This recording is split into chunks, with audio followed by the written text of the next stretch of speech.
श्री सच्चिदानंद सद्गुरु साईनाथ महाराज की जय।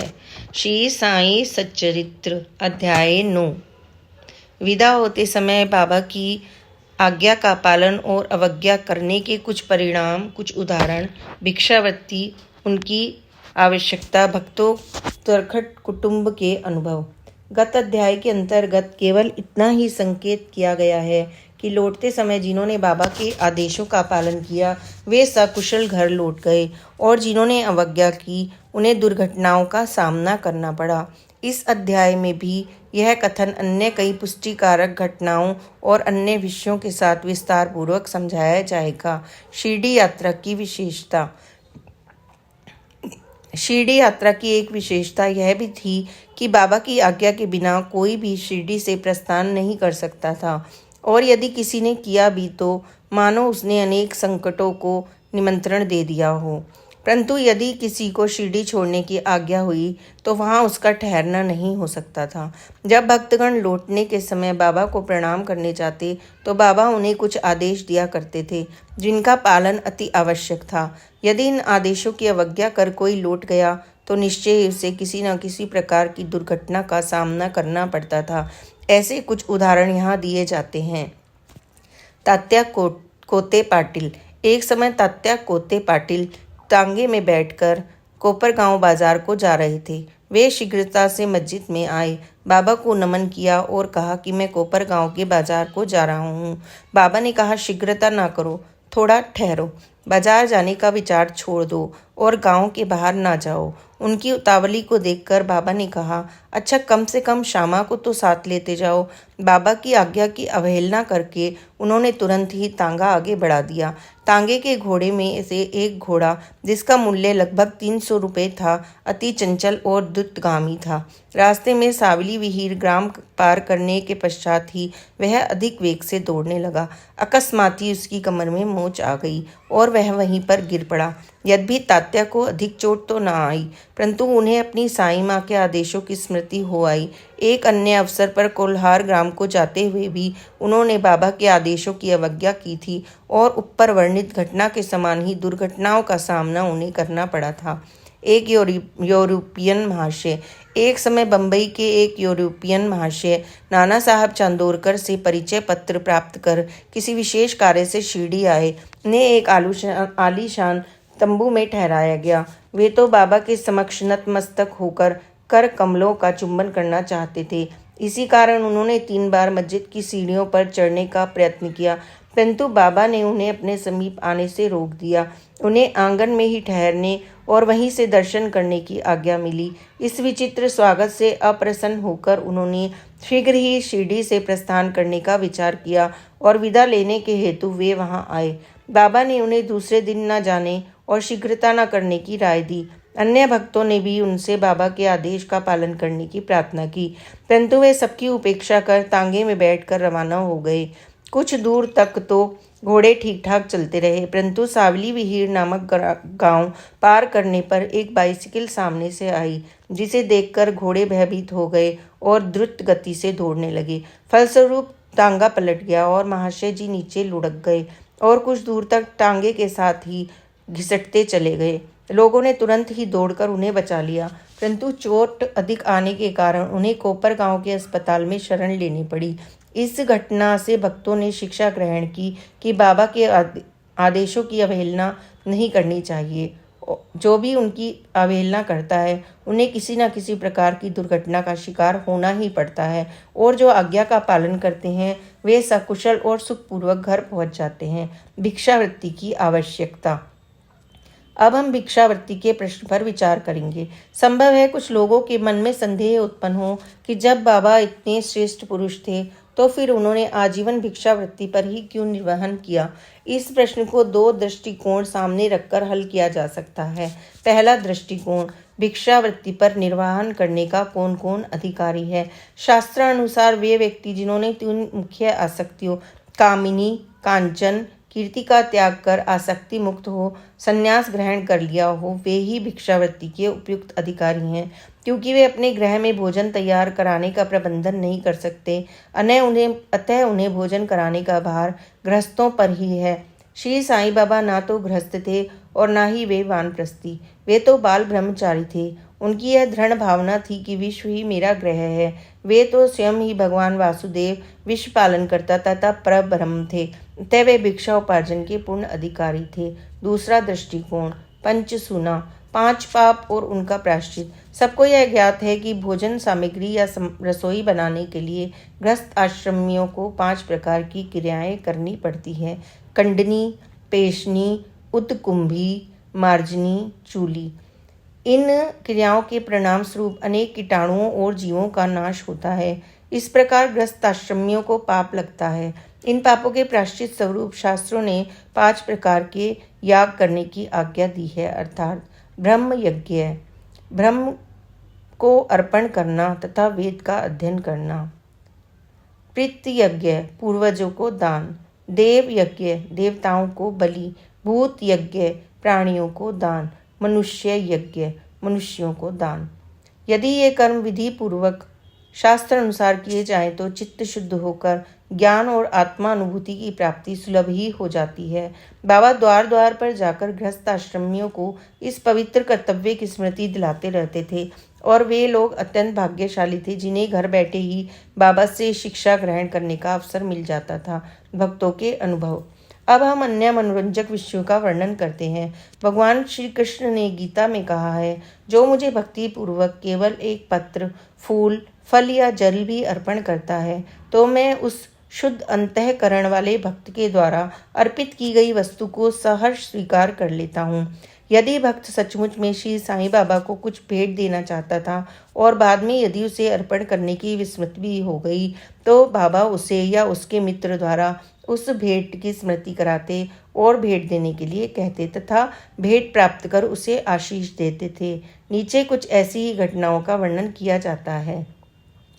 तरखत कुटुंब, पिता और पुत्र। श्री रामचंद्र आत्माराम उपनाम बाबा साहब तरखट पहले प्रार्थना समाजी थे, तथापि वे बाबा के परम भक्त थे। उनकी स्त्रियों और पुत्र तो बाबा के एक निष्ठ भक्त थे। एक बार उन्होंने ऐसा निश्चय किया कि पुत्र व उसकी माँ ग्रीष्मकालीन छुट्टियां शिरडी में ही व्यतीत करें, परंतु पुत्र बांद्रा छोड़ने को सहमत न हुआ। उसे भय था कि बाबा का पूजन घर में विधि पूर्वक न हो सकेगा, क्योंकि पिताजी प्रार्थना समाजी हैं और संभव है कि वे श्री साईं बाबा की पूजन आदि का उचित ध्यान न रख सकें। परंतु पिता के आश्वासन देने पर कि पूजन यथाविधि ही होता रहेगा, माँ और पुत्र ने एक शुक्रवार की रात्रि में शिरडी को प्रस्थान कर दिया। दूसरे दिन शनिवार को श्रीमान तरखट ब्रह्म मुहूर्त में उठे और स्नान आदि कर पूजन प्रारंभ करने के पूर्व बाबा के सामने साष्टांग दंडवत करके बोले, हे बाबा, मैं ठीक वैसे ही आपका पूजन करता रहूँगा जैसे कि मेरा पुत्र करता रहा है, परंतु कृपा कर इसे शारीरिक परिश्रम तक ही सीमित न रखना। ऐसा कहकर उन्होंने पूजन प्रारंभ कर दिया और मिश्री का नैवेद्य अर्पित किया, जो दोपहर के भोजन के समय प्रसाद के रूप में वितरित कर दी गई। उस दिन की संध्या तथा अगला दिन इतवार भी निर्विघ्न ही समाप्त हो गया। सोमवार को उन्हें ऑफिस जाना था, परंतु वह दिन भी निर्विघ्न ही निकल गया। श्री तरखड़ ने इस प्रकार कभी अपने जीवन में पूजा न की थी। उनके हृदय में अति संतोष हुआ कि पुत्र को दिए गए वचन अनुसार पूजा यथाक्रम संतोष पूर्वक चल रही है। अगले दिन मंगलवार को सदैव ही की भांति उन्होंने पूजा की और ऑफिस को चले गए। दोपहर को घर लौटने पर जब वे भोजन करने को बैठे तो थाली में प्रसाद न देखकर उन्होंने अपने रसोइये से इस संबंध में प्रश्न किया। उसने बतलाया कि आज विस्मृतिवश वे नैवेद्य अर्पण करना भूल गए हैं। यह सुनकर वे तुरंत ही अपने आसन से उठे और बाबा को दंडवत कर क्षमा याचना करने लगे तथा बाबा से उचित पथ प्रदर्शन न करने तथा पूजन को केवल शारीरिक परिश्रम तक ही सीमित रखने के लिए उलाहना देने लगे। उन्होंने संपूर्ण घटना का विवरण अपने पुत्र को पत्र द्वारा सूचित कर दिया और वह पत्र बाबा के श्री चरणों पर रखकर उनसे कहने लगे कि वे इस अपराध के लिए क्षमा प्रार्थी हैं। यह घटना में लगभग दोपहर को हुई थी और उसी समय शिरडी में जब दोपहर की आरती प्रारंभ होने वाली थी कि बाबा ने श्रीमती तरखड़ से कहा, माँ, मैं कुछ भोजन पाने के विचार से तुम्हारे घर बांद्रा गया था। द्वार में ताला लगा देखकर भी मैंने किसी प्रकार गृह में प्रवेश किया, परंतु वहां देखा कि भाऊ मेरे लिए कुछ भी खाने के लिए नहीं रख गए हैं। अतः मैं भूखा ही लौट आया हूँ। किसी को भी बाबा के वचनों का अभिप्राय समझ में नहीं आया, परंतु उनका पुत्र जो समीप ही खड़ा था सब कुछ समझ गया कि बांद्रा में पूजन में कुछ तो त्रुटि हो गई है। इसलिए वह बाबा से वापस लौटने की अनुमति मांगने लगा, परंतु बाबा ने आज्ञा ना दी और वहीं पूजन करने का आदेश दिया। उनके पुत्र ने शिरडी में जो कुछ हुआ था उसे पत्र में लिखकर पिता को भेजा और भविष्य में पूजन में सावधानी बरतने के लिए विनती की। दोनों पत्र डाक द्वारा दूसरे दिन दोनों पक्षों को मिले। क्या यह घटना आश्चर्यपूर्ण नहीं है? श्रीमती तरखड़। एक समय श्रीमती तरखड़ ने 3 वस्तुएं अर्थात भरित, काचार्य और पेड़ा बाबा के लिए भेजी। बाबा ने उन्हें किस प्रकार स्वीकार किया, इसे अब हम देखेंगे। बांद्रा के श्री रघुवीर भास्कर पुरंदरे बाबा के परम भक्त थे। एक समय वे शिरडी को जा रहे थे। श्रीमती तरखड़ ने श्रीमती पुरंदरे को 2 बैंगन दिए और उनसे प्रार्थना की कि शिरडी पहुंचने पर वे एक बैंगन का भुर्ता और दूसरे का काचार्य बनाकर बाबा को भेंट कर दें। शिरडी पहुंचने पर श्रीमती पुरंदरे भरता लेकर मस्जिद को गईं। बाबा उसी समय भोजन करने को बैठे ही थे। बाबा को वह भुर्ता बड़ा स्वादिष्ट प्रतीत हुआ। इस कारण उन्होंने थोड़ा थोड़ा सभी को वितरित किया। इसके पश्चात ही बाबा ने काचार्य लाने को कहा। राधा कृष्ण माई के पास संदेशा भेजा गया कि बाबा काचार्य मांग रहे हैं। वे बड़े असमंजस्य में पड़ गईं कि अब क्या करना चाहिए। बैंगन की तो अभी ऋतु भी नहीं है। अब समस्या उत्पन्न हुई कि बैंगन किस प्रकार से उपलब्ध हो। जब इस बात का पता लगाया गया कि भुर्ता लाया कौन था, तब ज्ञात हुआ कि बैंगन श्रीमती पुरंदरे लाई थी तथा उन्हें ही काचार्य बनाने का कार्य भी सौंपा गया था। अब प्रत्येक को बाबा की इस पूछताछ का अभिप्राय विदित हो गया और सबको बाबा की सर्वज्ञता पर महान आश्चर्य हुआ। दिसंबर सन 1995 में श्री गोविंद बालाराम मानकर शिरडी जाकर वहां अपने पिता की अंत्येष्टि क्रिया करने चाहते थे। प्रस्थान करने के पूर्व श्रीमती तरखड़ से मिलने के लिए आए। श्रीमती तरखड़ बाबा के लिए कुछ भेंट शिरडी भेजना चाहती थी। उन्होंने पूरा घर छान डाला, परंतु केवल एक पेड़े के अतिरिक्त और कुछ ना मिला और वह पेड़ा भी अर्पित नैवेद्य का ही था। बालक गोविंद ऐसी परिस्थिति देखकर रोने लगा, परंतु फिर भी अति प्रेम के कारण वही पेड़ा बाबा के लिए भेज दिया गया। उन्हें पूर्ण विश्वास था कि बाबा उसे अवश्य ही स्वीकार कर लेंगे। शिरडी पहुंचने पर गोविंद मानकर बाबा के दर्शनार्थ गए, परंतु वहां पेड़ा ले जाना भूल गए। बाबा यह सब चुपचाप देखते रहे, परंतु जब वह पुनः संध्या समय बिना पेड़ा लिए ही वहां पर पहुंचा तो फिर बाबा शांत न रह सके और उन्होंने पूछा कि तुम मेरे लिए क्या लाए हो? उत्तर मिला, कुछ नहीं। बाबा ने पुनः प्रश्न किया। उसने वही उपयुक्त उत्तर फिर से दोहरा दिया। अब बाबा ने स्पष्ट शब्दों में पूछा, क्या तुम्हें माँ ने चलते समय कुछ मिठाई नहीं दी? अब उससे स्मृति हो आई और वह बहुत लज्जित हुआ तथा बाबा से क्षमा याचना मांगने लगा। वह शीघ्र ही दौड़कर वापस गया और पेड़ा लाकर बाबा के सम्मुख रख दिया। बाबा ने तुरंत ही पेड़ा खा लिया। इस प्रकार श्रीमती तरखड़ की भेंट बाबा ने स्वीकार की और भक्त मुझ पर विश्वास करता है, इसलिए मैं स्वीकार कर लेता हूँ। यह भगवत वचन सिद्ध हुआ। बाबा का संतोषपूर्वक भोजन। एक समय श्रीमती तरखड़ शिरडी आई हुई थी। दोपहर का भोजन प्राय तैयार हो चुका था और थालियां परोसी जा चुकी थी कि उसी समय वहां पर एक भूखा कुत्ता आया और भौंकने लगा। श्रीमती तरखड़ तुरंत उठी और उन्होंने रोटी का एक टुकड़ा कुत्ते को डाल दिया। कुत्ता बड़ी रुचि के साथ उसे खा गया। संध्या के समय जब वे जाकर बाबा के पास बैठी तो बाबा उनसे कहने लगे, माँ, आज तुमने बड़े प्रेम से मुझे खिलाया। मेरी भूखी आत्मा को बड़ी सांत्वना मिली। सदैव ऐसा ही करती रहो, तुम्हें कभी ना कभी इसका उत्तम फल अवश्य ही प्राप्त होगा। इस मस्जिद में बैठकर मैं कभी असत्य नहीं बोलूँगा। सदैव मुझ पर ऐसा ही अनुग्रह करती रहो।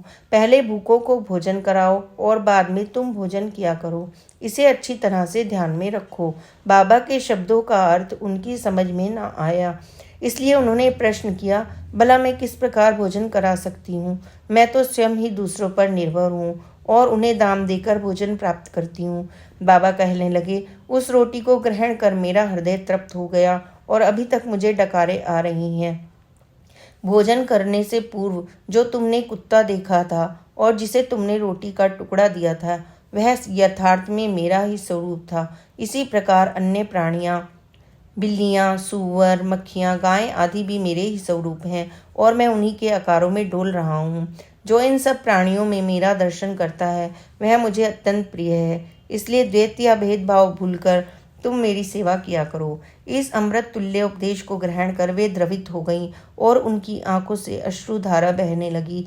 गला रुंध गया और उनके हर्ष का पारावार न रहा। शिक्षा: समस्त प्राणियों में सदैव ईश्वर दर्शन करो, यही इस अध्याय की शिक्षा है। उपनिषद, गीता और भागवत का यही उपदेश है। ईश्वरास्य मित सर्वम, सब प्राणियों में ही ईश्वर का वास है, इसका प्रत्यक्ष अनुभव करो। अध्याय के अंत में बतलाई गई घटना तथा अन्य अनेक घटनाएं जिनका लिखना अभी शेष है, स्वयं बाबा ने प्रत्यक्ष उदाहरण प्रस्तुत कर दिखाया कि किस प्रकार उपनिषदों की शिक्षा को आचरण में लाया जाना चाहिए। इसी प्रकार श्री साईं बाबा शास्त्र ग्रंथों की शिक्षा दिया करते थे। श्री सद्गुरु साईनाथा अर्पणमस्तु। शुभम भवतु। श्री सच्चिदानंद सद्गुरु साईनाथ महाराज की जय।